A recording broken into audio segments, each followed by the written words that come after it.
what's good, everybody? We here. Rebel Film Talk. It's been the first one in a while.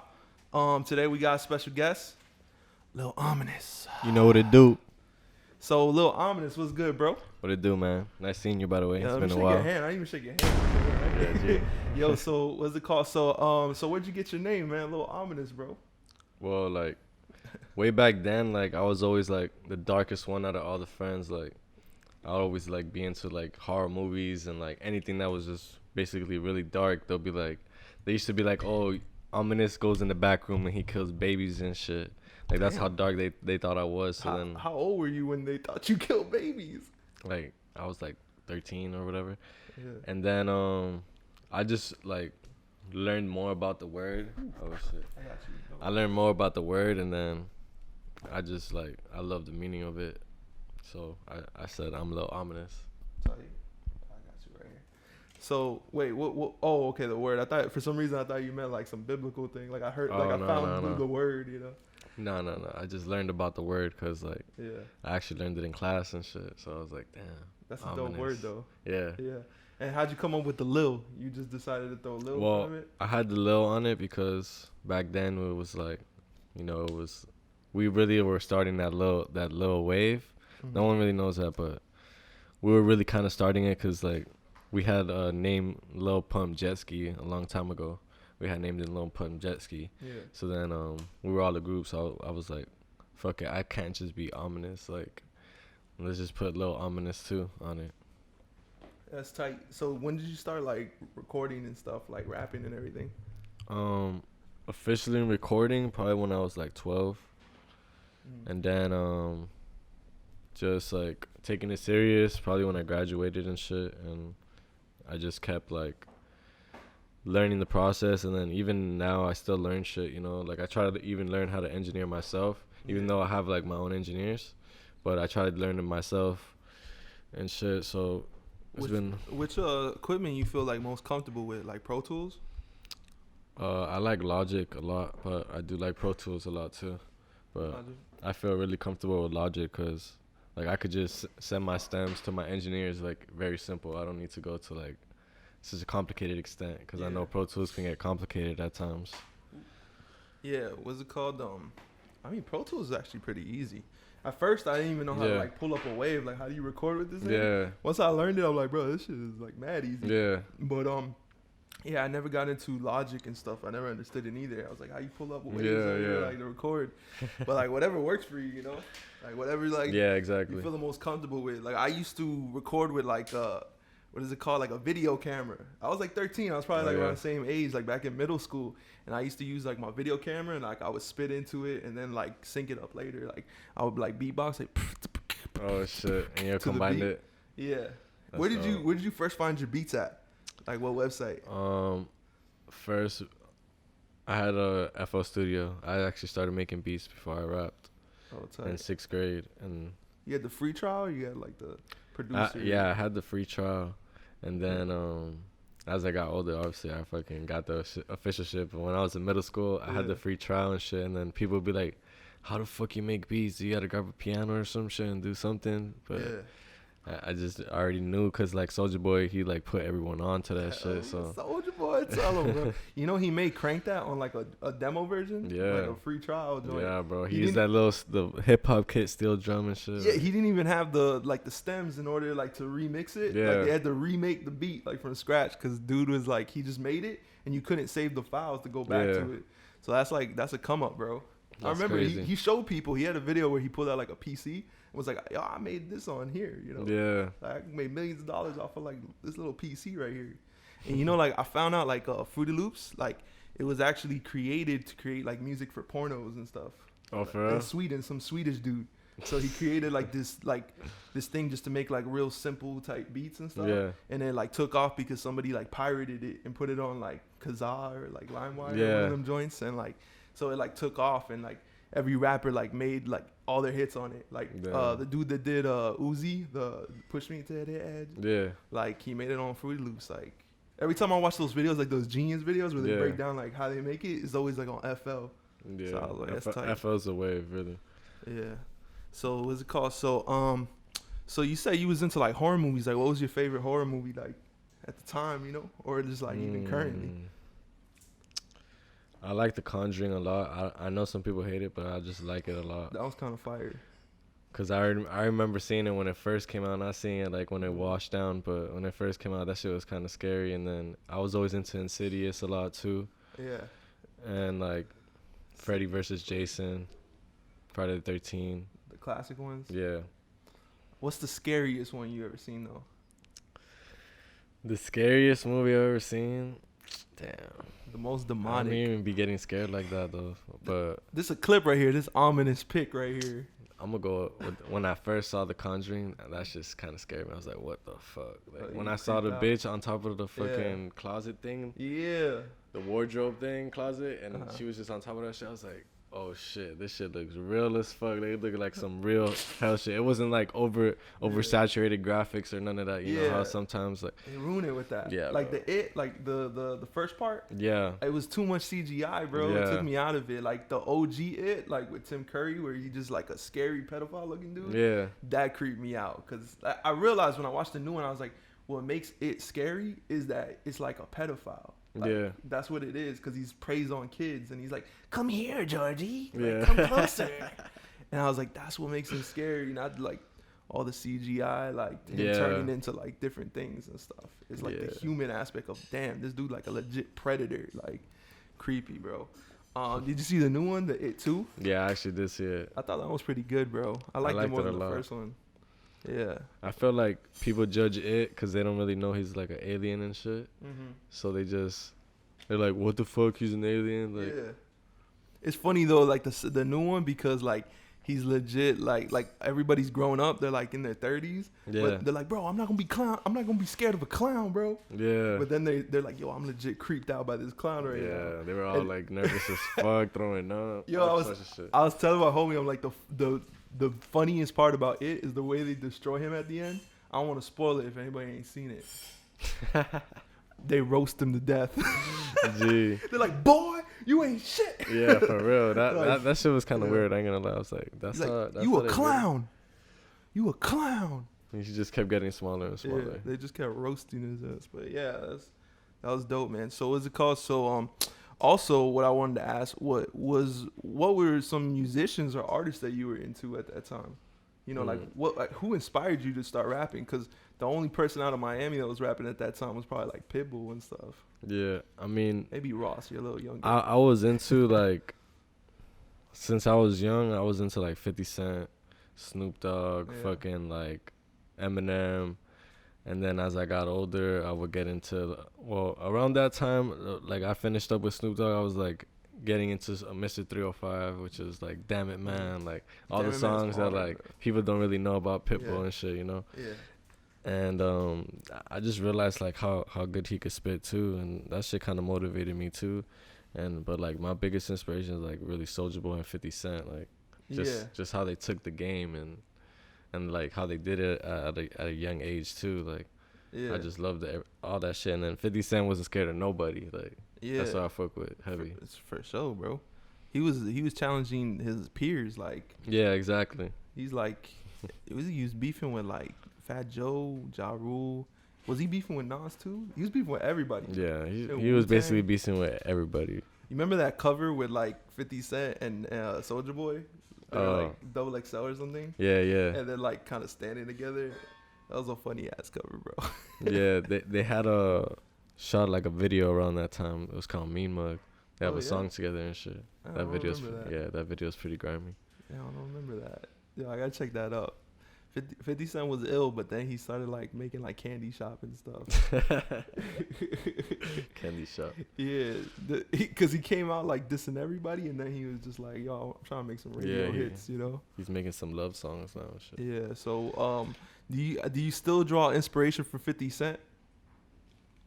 The old 50 Cent, the flame he had, like Get Rich or Die Trying era. Like, I just remember that part mainly about him.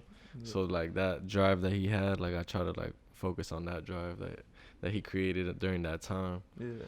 Cause he really like, he didn't give a fuck. People doubted him. He still kept going and shit. You know, people try to bring him down and he still kept going and shit. So I just fuck with that mentality. Yeah, I feel like you got that spirit. Yeah. Like, where my money? Yeah. He's Facts. still doing that. That dude's like a millionaire, billionaire. Yeah, He's still hitting people up like, yo, where my 25 though? G. He's like, I'm willing to go to war over this. So, what was like the first type of song you recorded? Was it like a crunk song? Because this was a while back. Like, what type of beat did you get on? Was it like a boom bap hip hop? Like, It was like a fucking like scary movie type of beat type shit. Like it had like you know the little music boxes. Oh, like the creepy. Yeah, the creepy clown music box. Yeah, bro. So I got into some shit like that, and then I was like rapping like kind of like Eminem back then, like on some fast shit. Oh yeah. And then yeah, I just tried to transition and got older and got more towards the trending shit. All right. Yeah. What was the trend that you was like looking at? I don't know, because like it's like a different. I feel like when people listen to my music, they always be like, "Damn, no one sounds like you. Like, no one makes like this type of music." Like, and so I can't really say like probably like, damn, it's hard to say that, but probably like that X Wave type shit that was back then, not when he blew up, but like 2015 type shit. Like that's how like the type of wave I was in. Almost like kind of like horrorcore, but like more like mosh. Like, just like turn up. Heavy 808s, like dark ass beats. Yeah, not turn up like Roscoe Dash, but like turn up like kill someone, stomp on their face. Yeah, more like Denzel, like Curry type, like just let's get lit. Like, yeah. All right, cool. One thing I realize is like you really close with your fans. Like if you post something and you're saying like, yo, everybody go hit this person up, like DM them or like go follow this person, like they'll actually go, you know? Yeah. So like how did you get so close with your fans? Like do you have like an intimate like relationship with them where you like message them all the time and stuff? Well, like the close relation I build with my fans, I feel like I put a lot of like my like social media is almost like a journal and like a journey, like a story being told. So like I feel a lot of people have gone through a lot of things that I've been through. Like my mom raising me single, you know, my dad was not there. There's a lot of kids that grow up that have been through stuff like that, and like just like people have felt like with what I went through musically, like the betrayal, and they see me not giving up, like they feel that too, you know. There's a lot of people that been making music for forever, and you know shit just doesn't pop off the way they want to. But then there's people that you see them that they've been making music for forever, like 2 Chainz and Future, and shit goes good, and it's because they never gave up, and I feel like that gives them hope. They're like, damn, if he's still doing it, shit, I can't give up too. Like, there's no way. Like, you just got to keep going. So like mostly like you feel like people gravitate towards you because like the perseverance, and, like all that. Yeah, that's dope. Yeah, that's true.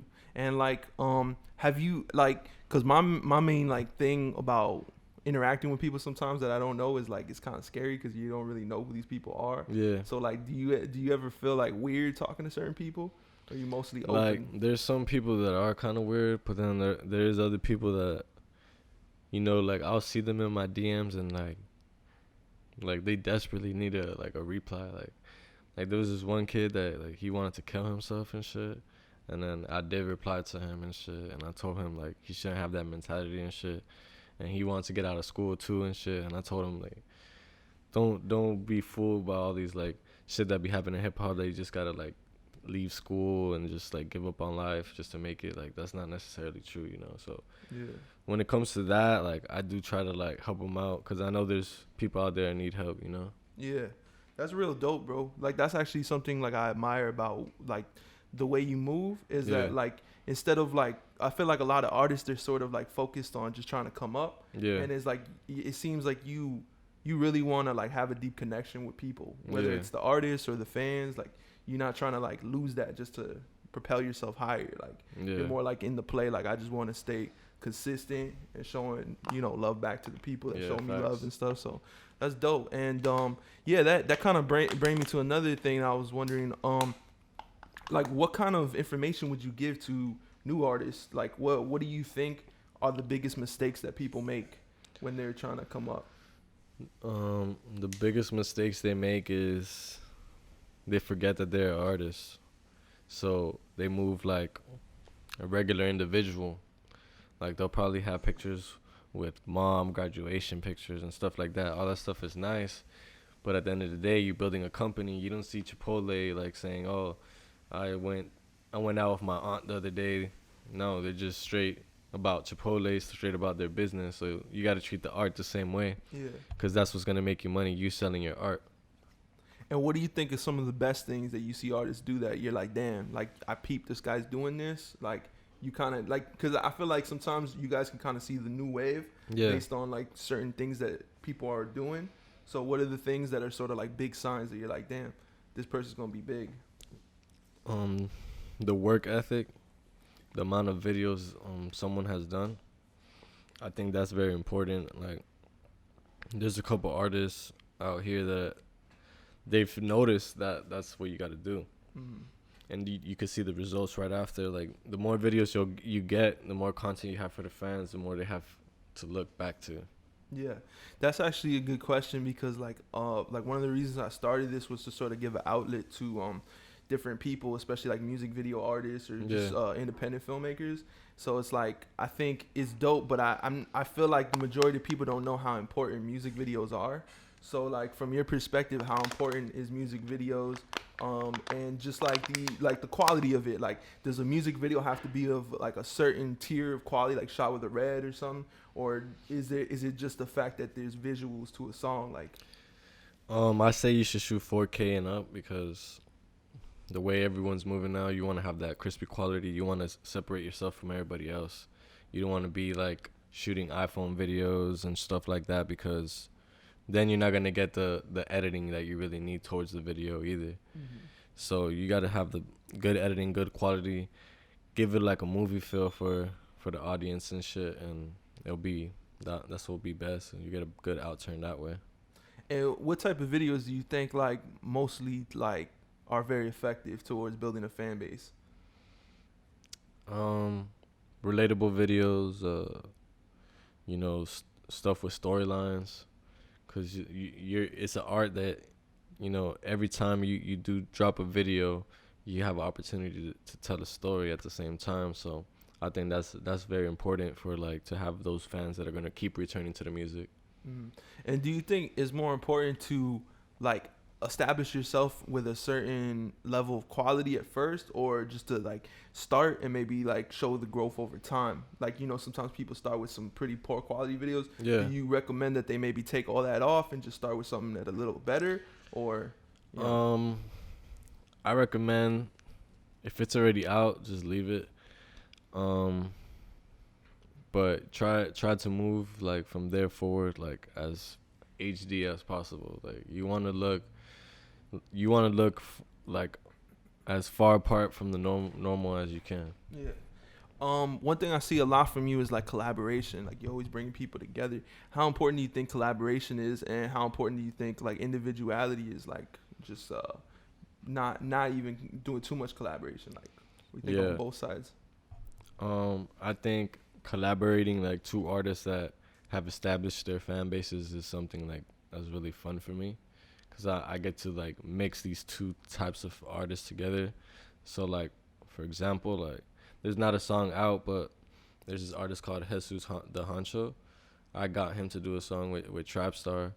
And it's just, like, two different completely waves. Like, he's from New York, and Trap is from Miami. So, being able to mix those two fan bases is just, like, something that is just, like, fun to do for me.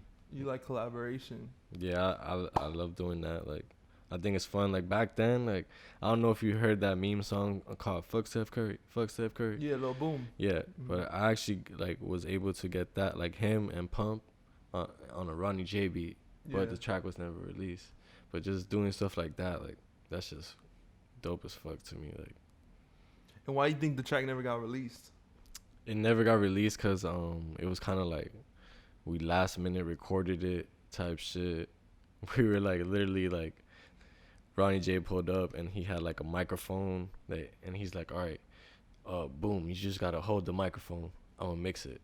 and it was like a little Bluebird mic. So he was just there like holding it, rapping it, but I don't think they were ever really like able to create something like that was like worth releasing. To be honest, like. Oh, okay. So it wasn't up to par. Yeah, it wasn't up to par, but yeah, it's just how it be sometimes, you know. And what's what's the deciding factor like when you guys start like as far as we're gonna put this out like because you said that there certain things just ain't up to par to put out. Like how do you know when something's like worth putting out? Like it's fire, you know. You definitely gotta hear it and gotta be like, all right, this shit bang, and if this shit have a video, this shit gonna bang even harder. So you just gotta make sure you take out the best quality and make sure your shit's mixed good as fuck too. Like that's very important. You don't want your shit to like someone's playing it, you have it all the way up, and the 808s are just drowning your voice completely, and you can't hear shit. Is there any artist that on both sides that you saw potential in before everybody else, and is there any artist that you didn't really see the potential, but then once they like kind of kept moving, you're like, yo, I didn't see it, but now I see it, you know?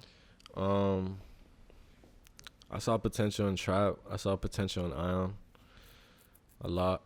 Like I saw how he can like sing and he could rap fast. So I always told him never to fade away from that. So I mean he got 4 label meetings under his belt. He got over 1 million streams on High School and shit. And Trap too. Like he's been doing good too. He's been dropping videos like crazy. And then like people that probably wasn't sure at first. Damn. Let me see. I don't know, to be real. But I'll just say someone that I fuck with that he's doing good. Like I'll put NASCAR Aloe. Like I fuck with his shit. He's pretty dope. Yeah. Like he was in some dude Josiah's music video. I don't know if you heard of Josiah. He has a song with 6ix9ine after like 6ix9ine. Yeah, within the courtroom. Yeah, you ever seen that? I've seen that one. That dude that takes the cigarette off on his tongue with the crazy spiky hair. Everybody got crazy hair, bro. Oh man. Yeah. But whatever. He's some dope ass artist. Like he's dope as fuck. Like so yeah, I fuck with NASCAR Aloe. He's on the come up. Tight. So when you started performing and stuff like that, you was like bumping into a lot of people. Like you bumped into like XX and stuff too. Yeah. Around that time, right? Yeah. So how was that? Like that whole era? Like, did you feel the hype? Like, you know, the new Tupac? Like, did you feel that type of hype, or did you just enjoying the moments? You know? When I first saw him, like, I saw him take over the stage, and he was opening up for Lil Uzi. So I was like, damn, like, this man really like opening up, and he's shutting this shit down. Everyone's here for him. And then I saw Lil Uzi perform, and I was like, all right, that was cute, but it wasn't as good as X's shit. X had everybody there, like fucking. Which one was this though? Rolling Loud? No, this is way before all that. Oh, okay. Way before all that. This shit was like in Broward, in some fucking venue there. And then after, like, I really saw how he controlled the wave, and like he was really like the one that was in command in Florida. Like as far as like he had everybody like listening to him type shit. So that was pretty cool. Yeah, he was pretty like dope person. I know he had some anger issues at times and shit, but he was pretty cool. Everybody get angry. Yeah, exactly. Yeah. So what were your favorite type of shows to do? You know, like you like the turn up shows and stuff. Do you have one like in general that like sticks out? Yeah, I had a show in Wynwood one time, and it was like mixed with rockers, and I was one of the rappers in the headlining and shit. And bro, that shit went crazy. Like people were moshing. Like some big ass bitch fell on her back, lost her phone and shit. Like it was pretty intense. There's some crazy ass moshing going on. So that's probably like it was like 500 people in that bitch. So it was pretty cool. So you've been out in LA recently, right? Yeah. How you like it out there, like compared to Miami? It's hella overpopulated, but I fuck with like the people that is out there and shit. Like a lot of people helped me out and looked out for me and shit. So yeah. Shout out my boy Mace. Shout out Swaggy Squad. Shout out Swagger Man. Yeah. So yeah, like as far as like Miami and like the wave out there, how you feel it like compares? Like you feel more momentum out here, or do you feel how you feel out there? I feel like over there time moves fucking fast. Cause like I ain't gonna lie, when I was in LA, I was like, damn, it's 3 o'clock here. Damn, it's 6 o'clock in Miami right now. Like fuck, like people are like moving, you know? It's like, damn. They wake up earlier, like over there, like they're not open like as late, you know? Yeah. Like out here, you could stay chilling like 4 or 5. Yeah, whatever, the like, clubs close at 2 a.m. over there and shit. Yeah, like, yeah, it's crazy. I was just like, it's weird. I'm used to like the food and like being open out here, like Los Verdes and stuff. So how do you manage out there? Like, what you be doing like for fun out there? Shit, I was smoke hella weed, fucking do shows, and fucking record and play ball. Play a lot of ball. So where do you record at? You go to the studio or you do it like at the crib? Well, really depends, cause sometimes I had like access to like a Newman mic. I had a Newman mic, so sometimes I would record on that. But I did have other times where I was able to go to the studio. So I record with Architect. Like he records Shoreline Mafia in LA a lot. So I would go to him a lot, and we would just record all the time. Mm-hmm. And just in general, like where you like being in general, like even not even between those places, any place in general that you love that you would like to like live in eventually? I like Houston. Like that shit is dope. Oh yeah.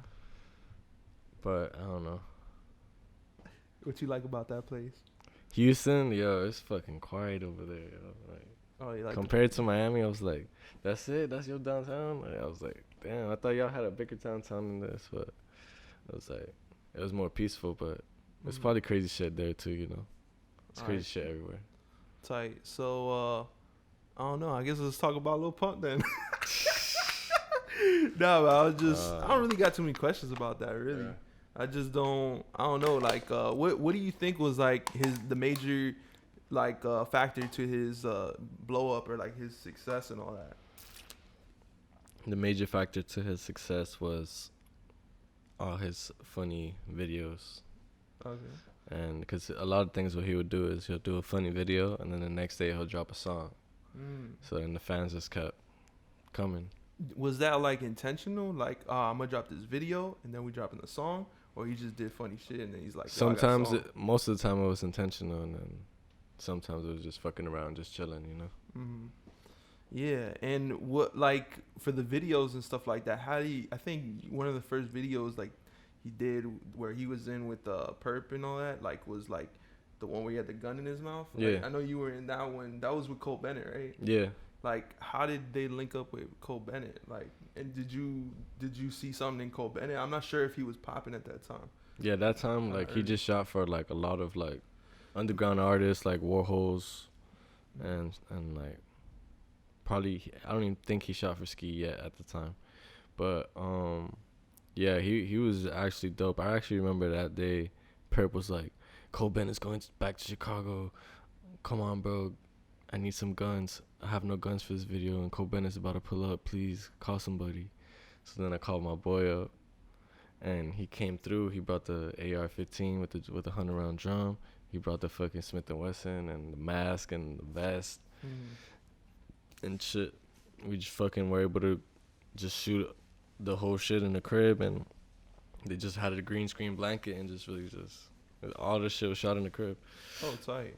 And what was this in LA or in Miami? That was in Miami. Oh, okay. For some reason, I always, like, when I first seen that, I thought there was like LA people, and then like I was like, oh, they're from Miami. They didn't even connect for like maybe a year, so it's kind of weird. Yeah. Cause it's like you would think, especially like living here and knowing the people in the scene, you would think like you would know about that even before all that. Yeah. But I guess that was just like a huge viral explosion, you know. Yeah. But yeah, that was cool.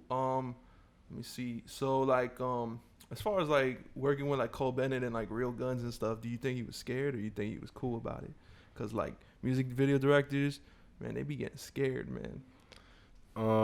Yeah, he was kind of like sketched out a little bit about it, but I told him, I was like, my homie's in the militia, like he's professional, like, so you're good. Like no bullets are gonna be in the chambers. Yeah. We're gonna make sure, like, you know. People are scared, bro. That's like on film sets and stuff like that. Yeah. You bring one little pistol, everybody like they gotta make a thing about it. They're like, everybody come around, like check the gun out. They like unload it. Look, it's unloaded. Like that because of like, you know, Brandon Lee, like the dude that died. He was like Bruce Lee's like grandson or something. Wow. He was in that movie The Crow, and like he died on set because somebody used a real gun. Like they were shooting the movie. And like they shot him with a real gun, even though it was supposed to be a prop gun. So some people say it's a conspiracy that, you know, like the Kung Fu Mafia or some shit, like replaced it with a real gun because they didn't like that they was putting out like all these Kung Fu like moves and all that like in the movies because it's like very secret, you know. Yeah. So like that's a big thing. Every time there's a gun on set, somebody brings that up. Like, oh, we gotta check. We gotta take precautions. You gotta make sure. Like, and music videos, they don't even care, bro. Some people won't give a fuck. They'll fucking have that shit loaded and cock back one in the chamber and just shoot the video. Yeah. Just trust me, and then that shit might even go off by mistake too. Yeah, that's crazy. So what was like the best part of like that entire ride and stuff like that? Like, were you like moving with them, get to meet people and stuff like that? Yeah, I mean, being able to like meet all sorts of artists was dope and shit. Like being able to get to have like people want to record us, like just for like, it was really like just for the views. They really just wanted to record us, so we got to like be in certain places and hang out with like pretty crazy people and like rich ass people. So yeah, that's pretty dope. You met Adam 22 like through them? No. Or you met them like separately? I met them like when he DM'd Trap and he told Trap to pull up. Let's just do the interview right now. Oh, okay. Yeah. It seemed like he was pretty familiar with you and stuff. Yeah, he was. Yeah. Cause he knew everything about me. I was like, what the fuck? Like I walked in, he didn't even know I was coming. I walked in and he knew like, hey, Lil Ominous, what's up, bro? Yeah. Like, cause I seen that interview and he started like introducing like, we're here with Lil Ominous. Yeah. You know, and O-Trap stuff. And then like Ion was there, but he didn't know Ion. Yeah. I was just like, high school coming. Got some heat. Just like, wait on it. So what's going on with like Trap and all that? Like you still connected with him and still kind of like helping him push and stuff? Yeah, I mean, I'm more like family guidance type shit. Like I'll give him like family like advice and shit. And then he's lately been like recording a lot, working on videos and shit himself. So that's been good. I told him he has to just keep going. Like he has a lot of videos in the vault. And I'm like, just keep going, man. The fans are gonna keep coming. Just keep dropping shit. So the relationship's been good. And then Ion, like I'm still in contact. I still smoke with him all the time and shit. So it's been cool. It seemed like you came back and you try to like reunite the 1%. What's up with this 1%? Like, what's the reuniting about? Yeah, bro. It's just like I knew like in order for us to do this again, we gotta be together. You know, like we kind of like drifted all the way, like from Broke Baby side, like Trap side, my side, Ion side. Like we all drifted like completely apart. So now that we got like me, Montez, and like 50cc Visuals, he's like cameraman. Like we all talked about it. We're like, man, yeah, fuck it. Let's just get everyone back together and just be like, bro, because literally we beefed over the dumbest shit. It was dumb. Like it would legit be a lot of egos would just clash, and it was just dumb. And what's like the dumb stuff that happens? I don't even want to say it because then people gonna get mad and then the shit gonna fucking end again. But it's better to just move on from it. And yeah, we just learned that we older and more smarter now, so we're gonna move on from that and we're just gonna create hella millions of views again. Yeah. And are you planning on like staying here in order to continue that, or are you gonna try to like help through like wherever you're at?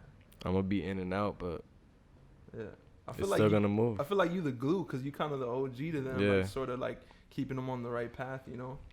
That's how it be. They be telling me, "Oh, the coach is back. The coach is back." Yeah, man. I don't know, man. That's the thing, bro. It's just like it's hard, man. People need guidance. I think that's a lot of times why people want to sign a deal because they just wanted somebody to tell them what to do, you know. Yeah. So that's kind of like tough. Like I feel like you offer guidance to some of these people, let them know like, yo, just keep pushing or keep doing this, and that's is necessary because these are young kids, bro, and they don't know where to go, you know. Yeah, exactly. So like, what do you think they have to do now? Like, what's the element that they have to keep focusing on? Right now, you know, we all have the fans now. Like, all we got to do is give them the content. Yeah. And just what we did, we times that times 5 and give them more content. And just keep pushing it, not further away from each other. Like, and just keep moving as a collective, keep vlogging how we were vlogging before, and just keep doing it. Keep doing the shows. What's the element to keep everybody together? The ominous effect. No, I'm playing. It'd be like, if anyone be fighting, I'm always the one that's like, I gotta talk to this person, and I gotta talk to this person. Be like, hey man, fuck that shit. Like, this is like, let's just move on from this shit. It's really fucking dumb. Like, and then usually that's the ominous effect, really, because like I be telling them, since they all listen to me, cause I'm like the more older, wiser one, so they know, they're like, damn, we gotta listen to Big Bro, so they always listen. Damn, it's like that. It's like easy like that. They always, man, sometimes it's hard, but it's just one of those things. You just call up individuals and you're just like, what's popping? Like, what's going on? And then you go, yo, this person got no problem with you. Yeah, exactly. You got no problem with them. Why y'all beefing? Like, yeah, exactly. Like damn. It's just communication. It's like mafia calls. They call me and it's like, don't worry about it. And, I take care of it. So yeah, what's up with Broke Baby? Is he part of 1%? He's not. Yeah, I mean, I don't know too much about it. Yeah, we all back together type shit. Like, we all know what we gotta do. We all gonna be together. You know, he still got Loser Life too, but he's still 1%. And what about Lil Slump? I don't know what's going on there, bro. I don't know what's going on there because that man is like going through. I don't know what he's going through. Didn't he have a kid or something? He had a kid, yeah, but I don't know what he's going through. But I already been told him, like, bro, you gotta calm down. Like, he's out here selling features for $5. Like, you need a vibe. Hey man, that's a good deal, man. People need to take advantage of the deal, bro. That's a hustle, bro. Man, he need to just really focus on his art and just keep pushing and try to move away from all the bad shit. Cause I just feel like he's a good kid. Like, he just be trying to go to the trouble, like, get away from it, bro. Like, just keep focusing on your art. You got the fans. His fans are diehard fans. Yeah. All he got to do is find a loyal cameraman, keep shooting videos, keep making music, actually engineer his shit, actually like put more art into the craft, and then it's gonna he could pop, bro. Like, I like the one he does. Like, how you going to someone I shot you or whatever? Yeah, that shit was dope. Hard, man. And then like now they're not even friends no more. Him and Lil Pill aren't even friends. So it's like, fuck, bro. The big guy. Yeah, it's like, damn. That was funny too, man. Yeah, he was dope. That was crazy, man. Yeah, I think they had a lot of potential, man, with the wave that they was doing, man. Yeah. That energy, bro. And like, yeah, like it felt like maybe a year or two ago there was a lot of energy out here in South Florida. Now it feels a little bit more stale for some reason. Yeah. Like, it don't feel as like there's nobody talking that shit, you know? Yeah. Like, it's kind of missing, bro. It's coming back. All right, is Trap gonna start talking or what? I don't know, but he don't need to. I do all the beef talking, and then they could just make music. So that's on you. You're just like, bro, somebody got to be the 50 Cent of this group. I'm the 50 Cent of the group, and then they're just like, you know. Yeah, it's like you guys just make hits. Yeah, exactly. Like I'll get the attention on them. Yeah. He's like, yo, I got your backbone. While you here to hear the talk, to hear the shit talk, go check out the new songs. Exactly. It's like, so that's the play. So what y'all putting together a project or what's going on? Y'all gonna like collab? I know me and Ion got a project coming up produced by Lou Butters. It's gonna be like a 9-track, I think 7 to 9 track like EP album. So that's something dope. That's gonna be new, different vibes too. And then me and Trap are obviously gonna work on some of the new tracks and shit, and probably get some videos out the way of some songs we had in the past too. Mm-hmm. So y'all had, I remember Trap had a song with Ion, where he was talking about like, what was it called? It was like Hit Me Up or something. Where you at? Where you at? Drop your pen. Bro, tell him to drop that, bro. Drop your pen. That was a hard one. I was like, yo, I had a visual concept. Like, they just on Instagram Live, and then this girl's twerking in the back. It's just gonna be lit. Like, it's gonna Yeah. be very, very organic. You know? Yeah. It'd be tight, man. So, what about you? What's the new music, new video? I just dropped like an album 20 days ago. So 20? it's called 20 days Okay. ago. So it's called Abandon. Has like a demon cover with like there's snakes coming out of my eyes, and that has 17 tracks on it. And I did drop like a video before that, which is called Demons, and I have a video coming out soon by 50cc and Miguel, which is my song Target. So I kind of put like the video game Doom. Yeah. I kind of incorporated some shit of that video game into the video. I never played it, but I saw the movie with The Rock. You ever seen Yeah, that one? yeah. Yeah, man. So, yeah, man, that's tight, man. Looking forward to see what you're doing, man. Keep hustling and all that, you know. Facts. Anything else you want to add to the people? Shit. Shout out DJ Buck in the back. Come say something. Go say something, man. Come through, bro. Shout out Swaggy Squad. Shout out Yari Bray. Gang. Yo. Gang, gang, gang.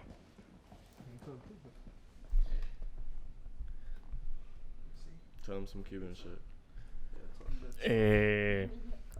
Aquí con los niños jugando Fortnite. Right, for sure. You came on camera just for that? Now I got to put him in the title and everything? Fortnite con los niños, featuring Ominous and Buck. That's fire. Yeah, that's tight, man. Fortnite kind of old now, though, but Yeah, bro. It's Apex all about gang. Minecraft that's now, not the dog. wave. Apex gang. Nah, dog. Minecraft's old too, right? Yeah, but it's Hell coming yeah. up again, bro. It's coming up again, dog. Shit got zombies now? What, Minecraft? It's been has zombies. That's wild. But you talking about like Call of Yeah. Duty zombies? Where you hit them with like a little pickaxe? Nah, bro. We got swords, we got axes, we got pickaxes, we got hoes. And I'm not talking about the hoes. I'm talking about like actual like a gardening hoe. You feel me? It's pretty raw. And I'm being dead ass. You think I'm playing around? A garden. Yeah. I don't know. Yeah, man. But we out here, dog. Stands back. You know what it is. We back, bro. We back. Gang. For sure. Well, thank you for watching, everybody. Go check it out. Go check out Lil Ominous new projects. Go check out more interviews and write in the comments who else you want us to interview. It'll be fun, man. Gang. Gang. All right, thank you, bro. Leave a bombing. What? A bombing. Oh, comment.